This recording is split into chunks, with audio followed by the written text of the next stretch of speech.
What if I told you that the only thing standing between who you are right now and who you're meant to be is a lie you've believed for years? That quiet voice in your head that whispers, "You're not enough. You're too late. You missed your chance." That voice isn't your truth. It's your fear, dressed up like logic. And today, in this very moment, we are going to tear that lie apart. This isn't just another motivational video.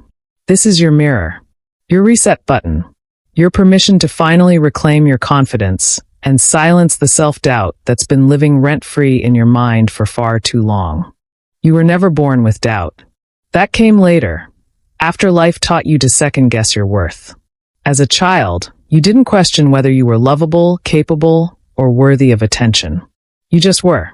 You laughed without apology, asked questions freely, took up space without guilt. Confidence was your natural state. But over time, through painful experiences, careless words, and the comparisons you made silently in your mind, you began to unlearn that truth. You started shrinking. You believed that confidence was something you had to earn, something that only belonged to those who looked a certain way or had achieved certain things. But that's the biggest lie of all. Confidence doesn't come from outside validation. It's an internal reunion with who you already are. It's not about becoming someone new. It's about stripping away the layers of doubt that were never yours to carry in the first place. Reconnecting with confidence means remembering your worth doesn't change based on your circumstances, your mistakes, or your past. You're allowed to take up space, to speak up, to choose yourself, not because you've checked every box, but because you exist, and that alone is enough. The danger of self-doubt is that it becomes a silent ruler. It doesn't announce itself with a roar. It whispers in moments of hesitation. It's the pause before you say what you really feel. The resistance you feel when you're about to try something new. It's subtle, disguised as logic, practicality, even humility. But underneath it's fear. Fear of judgment, rejection, disappointment. And the more we avoid naming it, the more power it gains.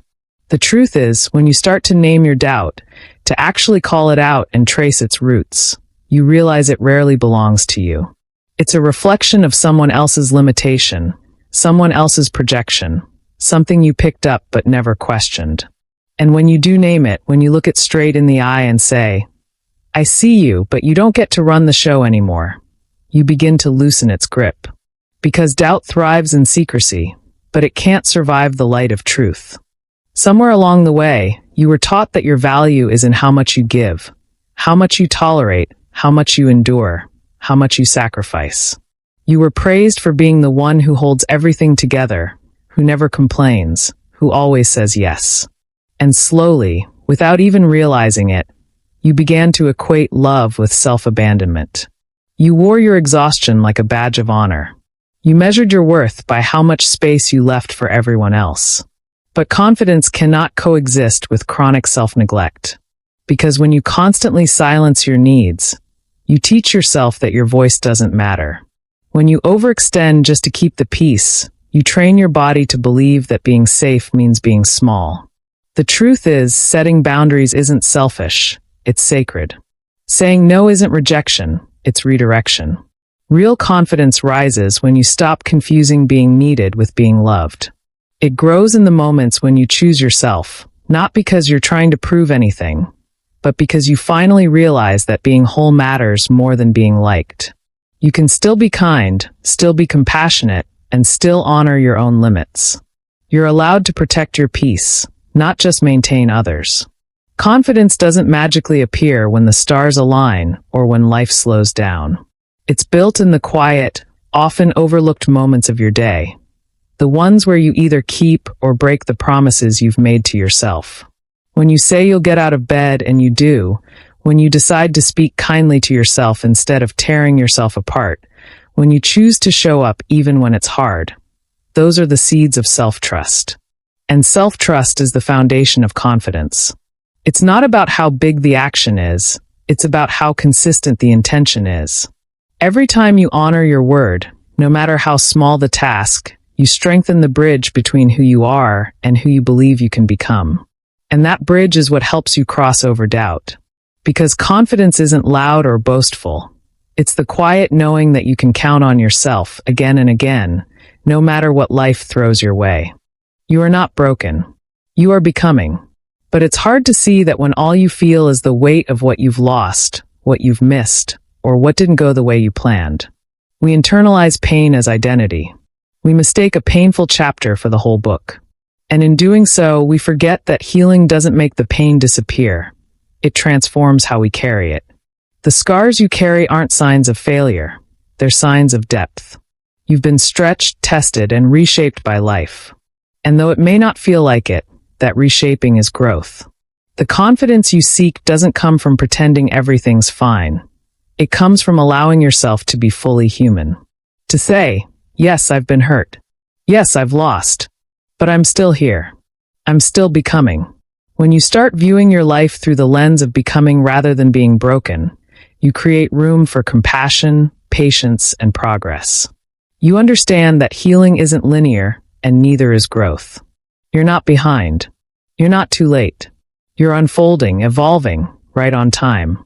The people you surround yourself with are either watering your growth or draining your strength. And when self-doubt is already whispering in your ear, the last thing you need is someone who makes you question your worth even more. Confidence can't flourish in an environment that constantly demands you to prove your value. It withers in spaces where your voice is dismissed, your boundaries ignored, or your dreams downplayed. You don't need people who only love the version of you that's easy, agreeable, or quiet. You need people who are inspired by your evolution, not intimidated by it. The right people don't just accept your growth, they amplify it. They see your light even on the days you can't. And if you've been holding on to relationships that feel like they're keeping you small, it's time to ask yourself, is this love or is this familiarity? Because love should feel like support, not survival. And when you start protecting your peace the way you've protected everyone else's comfort, you begin to realize your confidence was never gone. It was just waiting for the right environment to breathe. You've spent so much of your life waiting for someone to notice, to invite you in, to finally say, now you're ready. But the truth is, the world doesn't hand out permission slips. It won't stop and point a spotlight on you when you're finally confident enough. Confidence doesn't arrive with a grand announcement. It begins in the quiet moment you decide to stop hiding. It's not the absence of fear. It's the courage to show up in spite of it. Every time you silence your voice because you're worried it won't be good enough, someone else speaks a little louder. Not because they're more worthy, but because they chose not to wait. You are allowed to be seen. You are allowed to take up space without apology. You don't need to shrink to make others comfortable or delay your dreams until everything is perfectly aligned. The fear will always be there in some form, but it loses power when you choose movement over perfection. Speak your truth, even if your voice trembles. Show up, even if you feel unsure. You're not meant to live in the shadows of your potential. Your light was never meant to be dimmed to soothe someone else's insecurity. The world needs your voice, not when you're perfect, but exactly as you are now. Choosing confidence isn't just a mindset, it's a rebellion. Because we live in a world that benefits from your insecurity.